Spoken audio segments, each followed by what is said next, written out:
Hello and welcome to everyone listening to the Written in Melanin podcast, the place where you come to get your weekly dose of melanated creativity.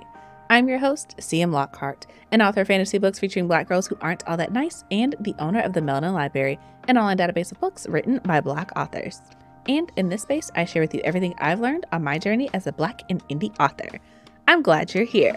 And you guys, we are here again with Bethany Baptiste. This is part 2 of her podcast episode, which you'll know that we actually don't do this a lot on the Written in Melanin podcast, but I feel like we can't really talk about the poisons we drink without talking about what's been going on, because if you guys listen to the podcast, you know that I've had people on and we've kind of been talking about trying to demystify some of what happens in traditional publishing, because there's the public persona of query, get an agent, and then your book gets published. And it's kind of like, there's more to it than that.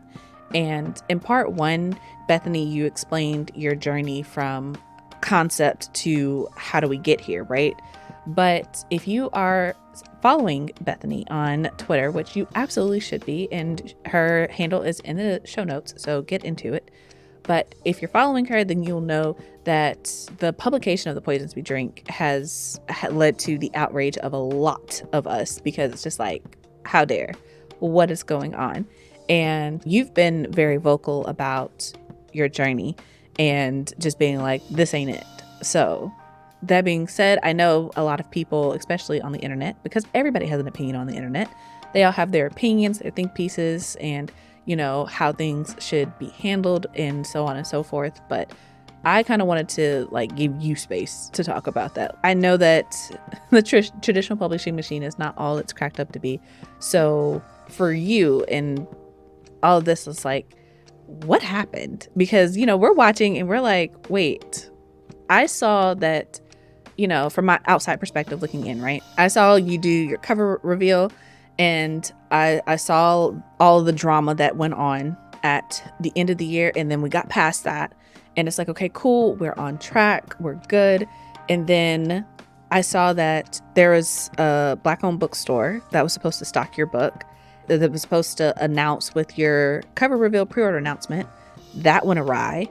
And then it's like, okay, recovered from that. And then you had a tour, because your book was supposed to come out originally on like March 5th at the beginning of the month.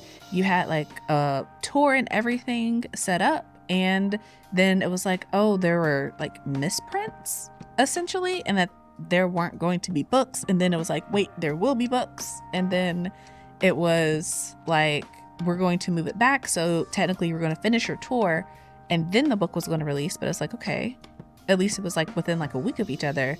But then maybe like, was it last week or earlier? It was actually supposed to be today. They moved the publication date to today. And then I found out last week that the publication date would be moved to May 7th, but that might not be set in stone. So wait, so I understand that you know, this is still your publisher and that there are certain things that you can and cannot talk about, but can you let us know what's happening? And I guess this is such a weird question to ask, but like, what kind of public outrage would you like if you could choose? Because I don't have a huge platform, but I will absolutely yell into the ether on your behalf. You know, so I'll kind of back up to February. It was like the second to the last week of February. On a Friday, I found out that there was print errors, and that because of print errors that my publication date would be moved to March 26th, but the tour would remain. And so I was very confused by that, because I was like, okay, so, and they were like, the tour will remain and all tour stops would still have copies of the book. So if anybody wants the book before March 26th, they would have to go to the tour. And so then they made the very next week, the last week of February, they made an announcement that the publication date had been moved to the 26th due to print errors, and that the tour for the very next week would remain the same. And so then the very next week on March 5th, it was going to be the day of my launch. And I'm a Southerner, so I have to go see the people who's going to be hosting me and thank them for their time and thank them for hosting me, because this is a very big moment. It took a long time to get this book published. And so about 3.5 hours before the event, I went in and I said, hi, my name is Bethany Baptiste. Thank you so much for hosting me. I appreciate you so much. And they were looking at me crazy. They were looking at me like I was a ghost. And so I was like, I don't look that tore up that specific day. And so I was like, what's wrong? And they were like, the books aren't here. I was like, what do you mean the books aren't here? Like, my launch is in 3.5 hours. And they're like, your books aren't here. So then just panic ensued for me. And it was very hard because it was already bad enough that I had to do a book tour before my book, because my book got pushed. I still have to do the book tour, and I just really wanted the book out. I just wanted to kind of just put it behind me because I've been bumped a lot of times. I sold my book in 2021. I've been moved. I've been moved from year to year to year, and I was just tired of moving. And so then we find out that the books are stuck states away, and they didn't know why they were stuck states away. But UPS had the books. And so I was like, so what are we gonna, it's 3.5 hours away. Like, what do we do? And my publisher was like, well, we'll buy you some cupcakes and juice, and we'll buy you some cards that you can sign.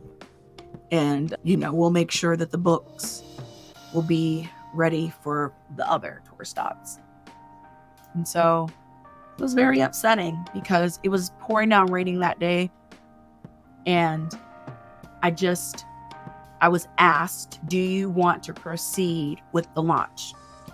And so I was put in the position where I had to make a decision. And I did not like making that decision because there were decisions made without me at the table. So I don't like that I'm being asked on how do I want to proceed with the fallout.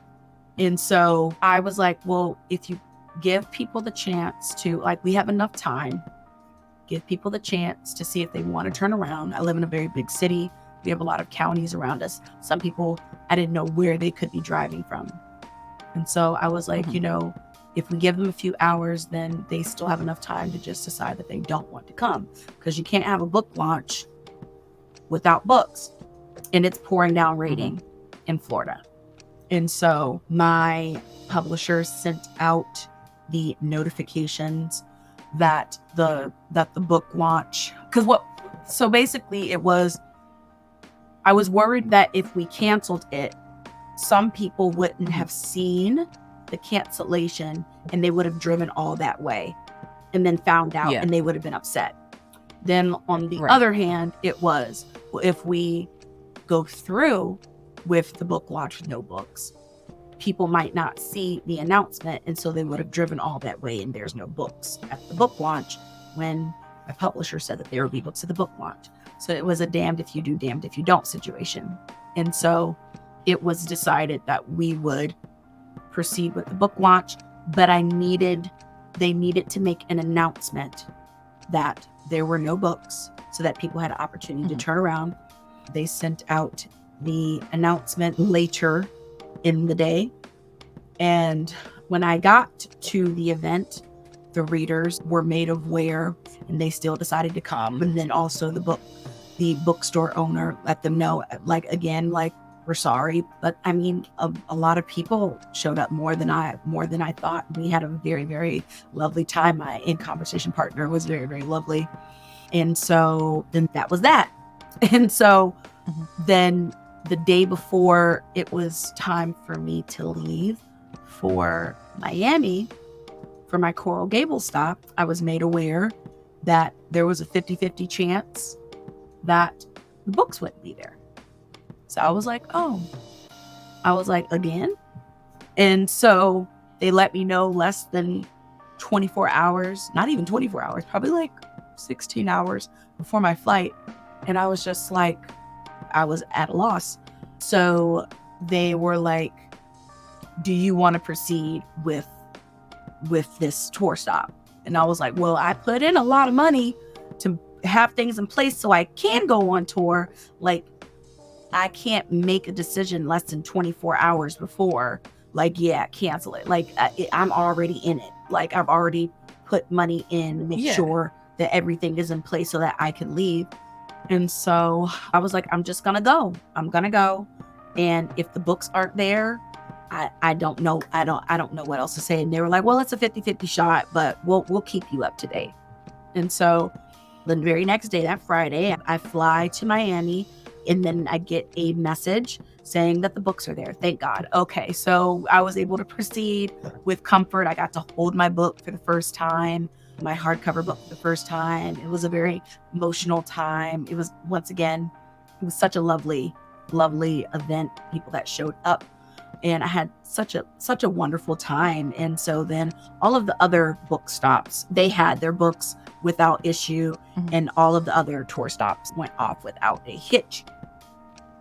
And so then fast forward to last week, I think it was on a Wednesday, I get a phone call from my agent.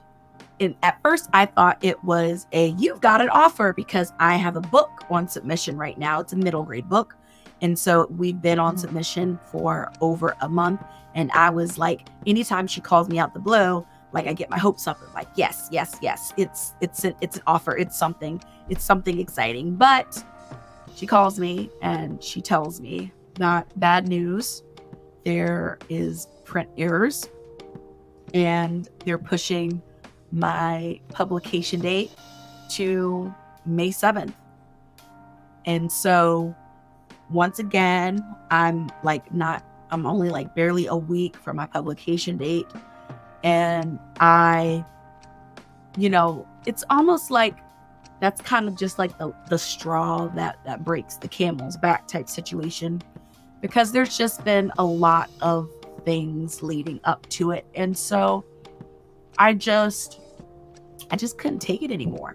That was like when you get bumped so many times, I just got tired. And so I went on social media and I made a vague vent thread about my experience with my publisher. And I didn't, to be 100% honest, I did not even expect for it to receive the reception that it did. I did not expect it to receive the reception that I did. And I didn't even say why I was upset. I just said, I just received some bad news from my publisher, and then I just went off because I was just tired of it. And it's when you receive news and then you are told, like, yeah, this is going out tomorrow, and you don't have any time to process anything. It's just, this is what it is. And so that's that. And so I got tired. And so I made my thread. I didn't expect it to receive the reception that it did. And so then my publisher made an announcement about print errors. Everyone connected 2 with 2. Everyone's confused because, and I understand the readers' frustrations, because you have readers who have bought the book because they went to the tours events. And so there was only like a 2-week wait between when the tour it was and then when the book would have been published. So a lot of people were just like, okay, sure. But now you have people who have pre-ordered the book and they've been waiting a long time, and they have to wait until May 7th. But then all of the events in between, if you go to that event, you get to walk away with the book. And that's clearly unfair. That's clearly unfair that other people get the book and then other people have to wait. It was already bad enough they had to wait 2 weeks, but 2 weeks isn't too bad. So now they have to wait 2 months. That's a lot. And then also me going on a book tour. The book tour ends, and then my book gets pushed to 2 months later. What was the point? What was the point? And so the issue was that the printer, once the error was identified, they could only print so many copies. And so there were enough copies for the events and the book boxes and all that stuff like that. But there's not enough copies to fulfill the pre-orders online. And so they need more time.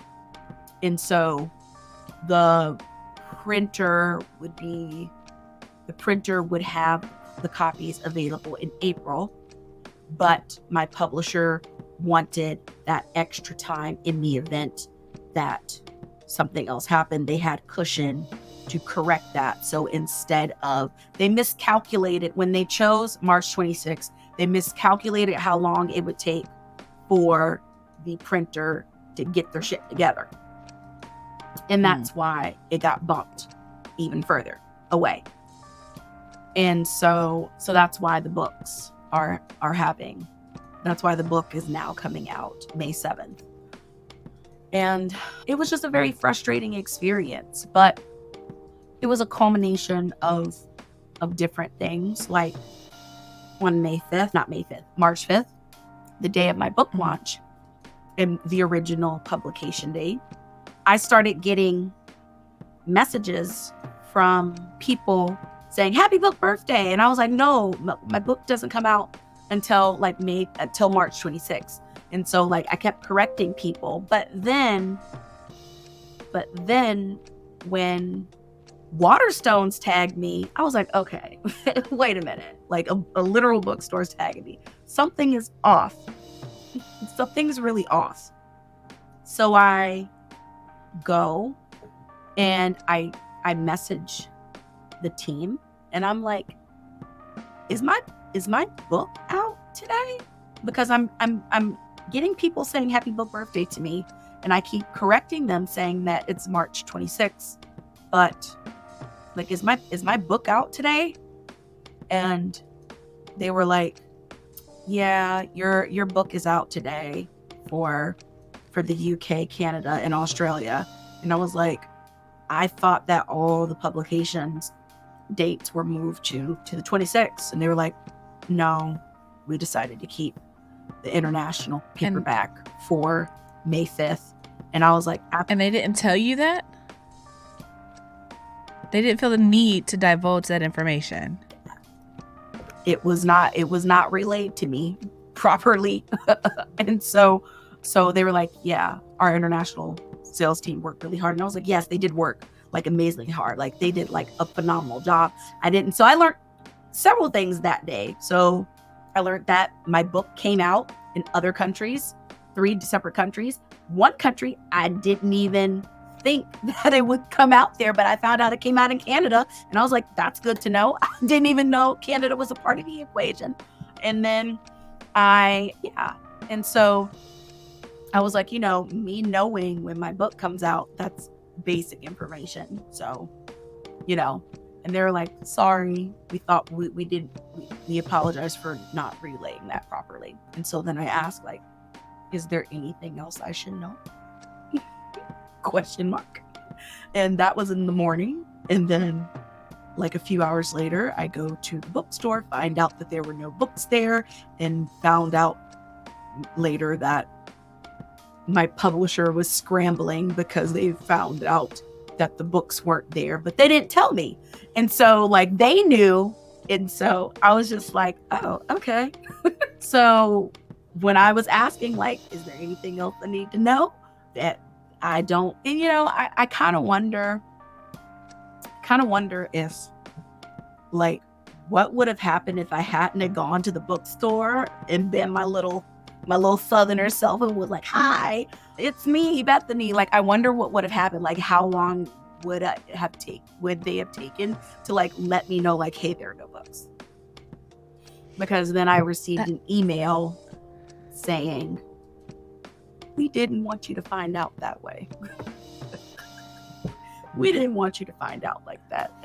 We're sorry. And so we're trying to figure out the situation. And I was just like, I wish I would have known. So not only did I really not get to even celebrate my publication day, because even though the hardcover got moved, the hardcover for the US got moved to March 26th, I didn't even get the chance to celebrate the paperback release. So, and then I have my book launch, and then I find out that there are no books. And so all of this happens in one day. And that's just a lot. It was a lot. And so it was just, honestly, and the reason why I made that thread is because between December to March, like, it was just boom, boom, boom. Like, stuff was always happening. Like, if it wasn't publishing related, it was debut stuff related. It was personal life related, and it was health related. And I just couldn't take it anymore. I could not take it anymore.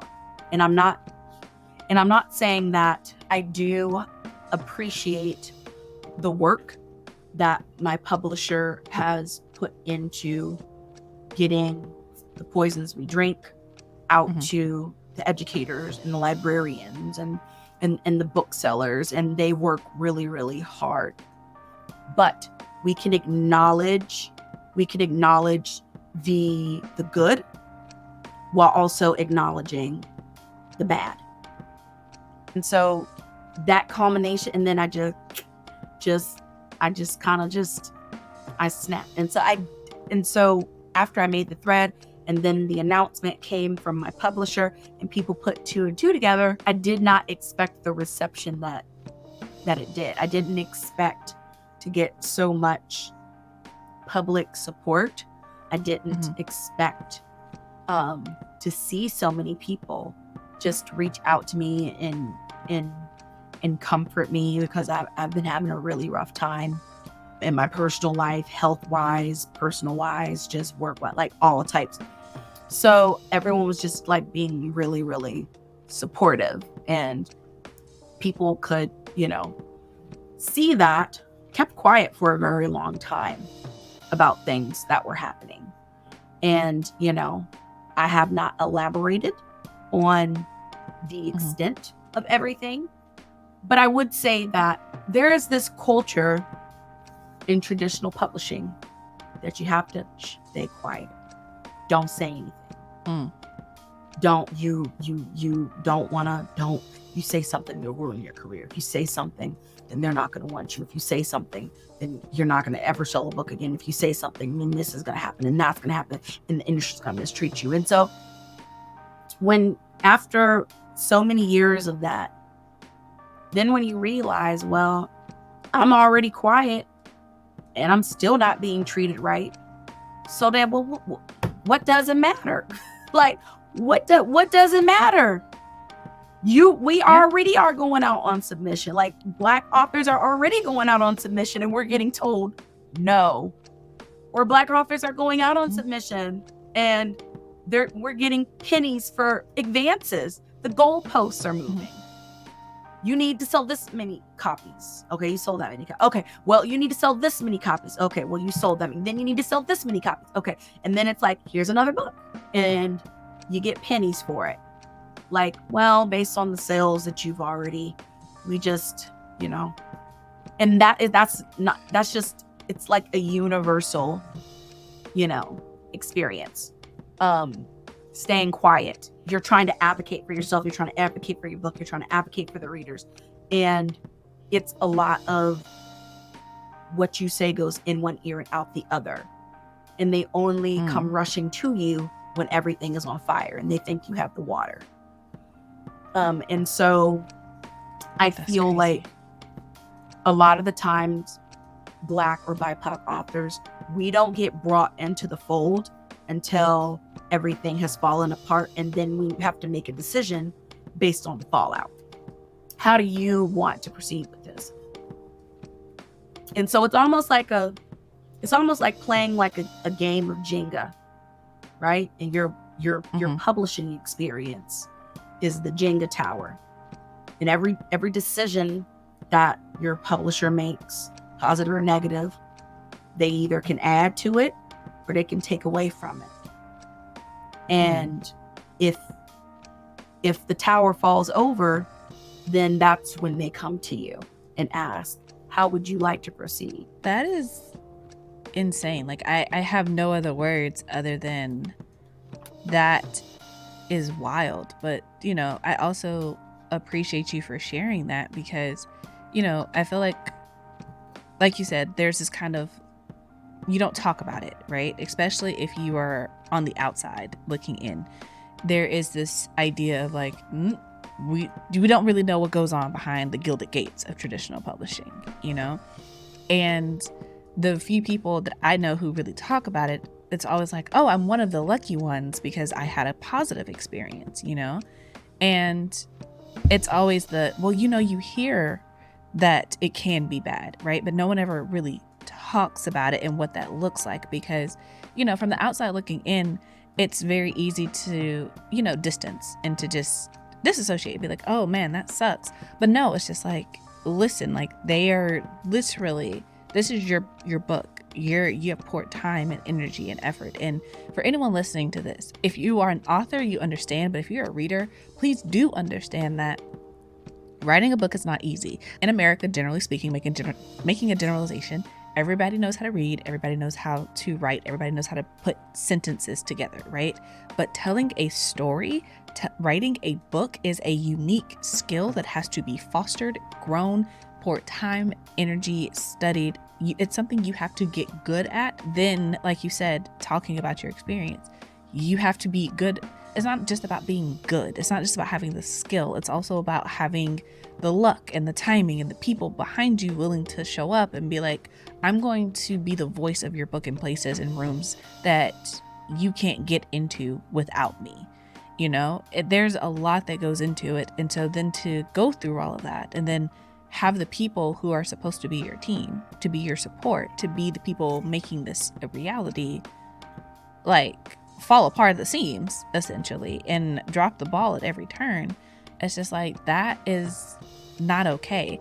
And, you know, I'm not throwing shade at your publisher, but it's also something that I've kind of seen and that Black authors on social media have talked about for a while. You know, there is a disparity between, you know, the money and the support and how things actually work. And so it's like, if on the positive end, you still have all of this work that you have to do, all the legwork that you have to do yourself, you know, I guess the question from the outside becomes, it's like, you know, what is the benefit, you know, of doing all of this? And I don't know, it infuriates me because I'm like, I'm listening to you and I'm like, I'm so angry on your behalf.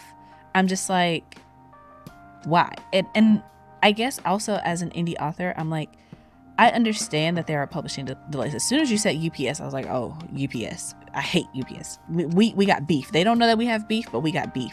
And I'm just like, but also at the same time, it's like, why does this keep happening? Why is this a repeat issue? And I also understand misprints happen. But I'm also like, if you caught this while you were on your tour, why is it that this couldn't have been corrected in enough time to actually make a release date? And I don't know, I guess in my mind, I'm like, I understand that the show has to go on, but at the same time, I'm like, okay, if you mess up once, that's one thing. But when you're continuously messing up on the same thing, at some point you have to be like, okay, we're going to stop and we're going to pour all of our effort into correcting this. And from the outside looking in, right, I'm just kind of like, where has the course correction been, instead of just kind of hoisting off all of the, well, better luck next time energy On to you. It was very much all hands on deck. There were reassurances that it's all hands on deck during the disasters or the issues that have happened all throughout. So my issue with traditional publishing, and it's not just me, my issue with traditional publishing is that it does a very good job at pretending that they treat their authors as humans and not as products. And so it's very much, if something ever happens, there's always this excuse from either other authors, editors, and agents, and what have you, or even readers. Yeah, say when something happens, it's always, it's a business. This is a business. And so, but behind the scenes, when the fallout happens, some publishers will acknowledge that, hey, we literally have humans behind these books that they're writing for us. And then others just simply do not acknowledge the decisions that they've made have impacted the authors, and because they don't view authors as humans, they view them as products. And so, perfect example, lately there have been imprint closures, right? And authors and editors will find out the day of, like everybody else, that they find out from an email, or they find out from from a publisher's weekly or publisher's marketplace article, this imprint is closed. So they're finding out as we're finding out. The publisher made that decision, and they completely disregarded that, the people at this imprint, whether it be editors or the authors or the other people in these important positions that make the imprint what it is, there are humans who have feelings, and maybe they shouldn't find out in an email the same day as everyone else in the entire world. They don't think about stuff like that. They don't consider stuff like that. They don't consider what it's like. They don't care what it's like if editor A bought a black book, is an advocate for that black book, cherishes that black book and that black author. The imprint closes, that editor either gets moved somewhere else or fired. So now you have a black book and a black author who get put with another editor, not based on compatibility, just based on scarcity. They get put with another editor that might not have the same enthusiasm, the same care as the previous editor. And so now you have a black author that is in a situation where they do not feel wanted. And it's because of a situation that publisher created by making these decisions behind the scenes and not giving people the opportunity to process the information, not giving them that grace.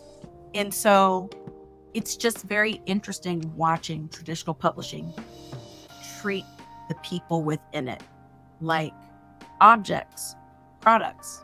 And those experiences, that's not even anything that has happened to me.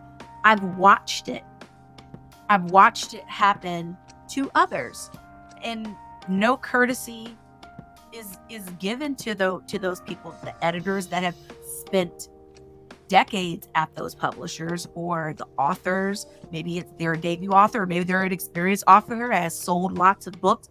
No courtesy or grace is given to them like that. And that's what publishing is. We like to pretend that we might have a passion for books, but the business of making the book and getting it published, it's a very cold business. It's a very, very cold business. It's a very cold, heartless business. Yeah.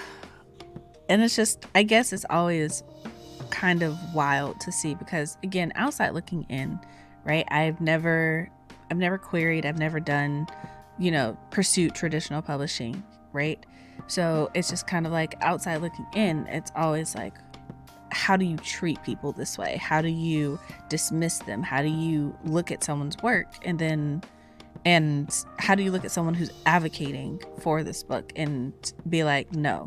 How do you look at readers who are very vocal on the internet about what it is that they want and the type of books that they want and what they're looking for, and then turn around and be like, but there's no money to be made? And people are literally like, shut up and take my money. Like, I would pay good money for this. It's just such an interesting thing. And I know that obviously, like, speaking from, we live in America, specifically the American South, right? Like, I know the answers to these questions, but it's also just like, from being a human, you're like, how do you treat people like this? How do we get to this point? And how do we continue to allow it to function like this? It's wild and it's unhinged, and it's just kind of like, okay, but what are the alternatives, And it's one of those things where, like, as an indie author, I'm always an advocate for being an indie author, but I'm also like, it is a lot of work, and it's not for everyone. Like, being the solution of just, do it yourself does not dismiss the reality that it's still a lot of work, and it's not something that everyone can do. Like, there's a reason why people take the routes that they take in the first place. But it's just, like I said, listening is just like, it's wild and it's eye-opening, and it's, I hope that if anyone's listening to the podcast, it's something to take, that is the grain of salt. Then whenever I'm like, hey, take everything with a grain of salt, this is the grain of salt that I'm talking about. There's light and dark to everything, yin and yang. And it's very, there are moments in the process of publishing a book that remind you why you love writing books. And I know that when I have connected with readers who have reached out to me, whether it be on social media or whether when I did my book tour, to come face to face to them during a very difficult time, made me realize why I love writing so much. But being an author or being in traditional publishing, it's a very polarizing experience, because we have to have a passion and a love for stories. But on the flip side, as I said, it just can be very, very cold if you just don't have the right circumstances. It can be a very, very cold experience. And for someone that has mental illnesses like me, it's very hard to be constantly put in situations where I feel like, actually not even feel, because that makes it seem like it could go either way, where I know that I'm not valued. I know I'm not valued. Yeah. So it's a balancing act. And so a lot of people in my situation isn't uncommon. Now, the amount of issues might be uncommon, but the situation of having a difficult relationship with your publisher when it comes to Black authors or BIPOC authors or marginalized authors or disabled authors, it's not uncommon. It's very, very common. It's just it's easier for people to keep quiet because they feel that by keeping quiet, it's a survival tactic. Yeah. It's a survival tactic, and they want to stay in the industry for as long as they can because this is a dream job of theirs. Now, for me, I would love to publish more books, but writing books and publishing books, it does not pay my bills. I work 3 jobs and beyond writing and doing my obligations. So I'm really working 4 jobs. And it's easier for me to be more open because I have nothing to lose, as opposed to others who want this to be their full-time writing job. They want to have that security. Me, at this point, if I never sell a book again, it's not gonna, it's not gonna break my bank because I'm already working, the jobs that I need to support myself. But I understand why people choose to be quiet. Yeah, I get that 100%. And I'm going to say this and then I'll wrap us up because we are again encroaching on that 45-minute mark. But I understand what you're saying 100% because, before I was, doing this writing, written in Melanin Library, etc. I was a teacher. And, if you guys have listened to the podcast, y'all know that this is my backstory. And I was not cut out to be a teacher. That was not my calling. I should have never been there in the first place. But I also remember that moment when I was just like, I hate this and I'm about to peace out. And the thing is, the things that pushed me to ultimately make that decision the way that I did, because I'm gonna lie, I did not have a graceful exit. I was the epitome of, I will burn this place down, right? That was the problem. I acknowledge that. But the things that drove me to that point were not things that I alone was experiencing. It just got worse because I had a security. I had my husband. And so I was like, I don't need this to survive. This is not, something that I'm like, if I leave, I'm not going to have like insurance and I remember talking to one of my coworkers and she literally had a breakdown during our planning period. And she was like in the fetal position in her classroom. And she was sick, she was throwing up, she was crying, and she was like, she hated it, and she was overworked to the point, because here's the thing about teaching is like, when you're good at your job, they make you do more. They're like, oh, you should be in charge of this. Oh, you should lead the kids in this. Yeah, oh, you should stay after school to be in charge of this. Yeah. And like, we're going to give you the difficult kids because we know you can handle it, but we also want you to train the other teachers. So there's always going to be someone in your room disrupting your schedule with your difficult kids because you can handle it. And it just kind of became a thing. And she was having this breakdown or whatever. And she was literally like, it's making her sick, like literally physically ill. And she was like, but she can't leave because she's got 3 kids and all of them are autistic and she can't not have them on insurance. There cannot be a lapse in their insurance because if there is, they're going to lose all their services and it takes years to get them services to begin with. Mm-hmm. And so she was like, she has to put up with this, So when you talk about it and you're like, there are some authors who are like, we got to grin and bear it. We got to suck it up because this is it. And if we are loud, if we point out the parts of the machine that are broken, then they might kick us out. We won't be a part of it anymore. That is a very real fear. And I just kind of, like I said, I kind of hate that the expectation is that we are just, and I say we collectively as like Black authors, right? Because like I said, I'm not in the traditional publishing machine. I just kind of hate that the expectation is that you're just supposed to go along with it and accept it for what it is. And even when, people start talking about how much they made off of their books, it's like that disparity is there. And it's just like, but at some point you have to get to the point where you realize that there's somebody who sat down and looked at that contract and looked at what they were offering, and they knew that they were offering so much less than another book. They are doing this intentionally. And I think it kind of falls into this realm of, we're often pushed into conversations of, well, if you don't like it, just do it yourself. But then it's just like, you don't just become a Big 5 publisher. That's not something you just build overnight and you're just like, cool, we have our own. And, knowing people who are, trying to start indie presses and trying to do other things, it's like, getting things off the ground, starting from ground zero is not an easy task. Mm-hmm. And for many of us, it's just like, we don't want to create the thing. We just want equal treatment within the things that already exist, and it's always wild to me that other people see that as like a completely like brand new, wow, like shocking revelation. Like, what? This is, it's weird. It's wild. I'm not a fan. Am not a fan. Would not recommend. But at the same time, it's just like, nothing changes unless we are in it and pushing and talking about it.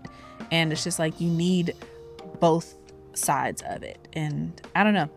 There's no solution to be like, oh, this is how we fix it. This is where we go from here. And I think that is the exhausting part of being Black and an author. It's just like, there is no solution. There is no matter how you look at it, no matter how you turn the puzzle around, the pieces just still don't quite fit together the way that they're supposed to. I mean, am I terrified that by speaking up about my experience, I've potentially ruined my career? I am worried, but at the end of the day, I taught for 7 years inner city, public school, inclusion class, and you love the work, but the emotional labor, your emotional labor will never get its coins.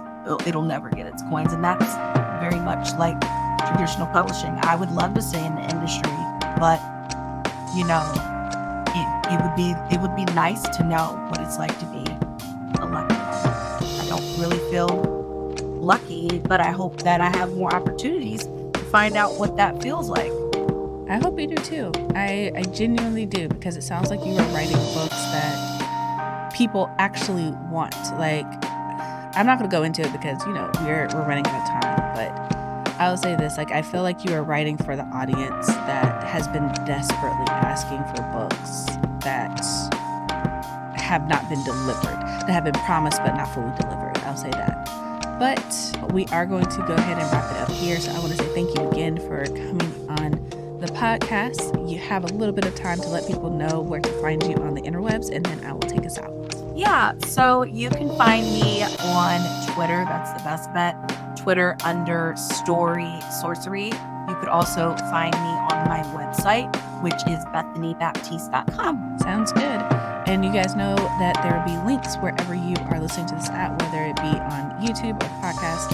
Just go to the place to get the link. So that being said, you guys, that is it for this episode of the Written in Melanin podcast. If you'd like to support the podcast, then please share it with someone you think may enjoy it. Join the Patreon at patreon.com/writteninmelanin, or grab a copy of my books from my website, cmlockhart.com. There are links in the show notes for everything. And again, thank you guys so much for listening. Until next time, I hope all your books are full of melanin. Bye.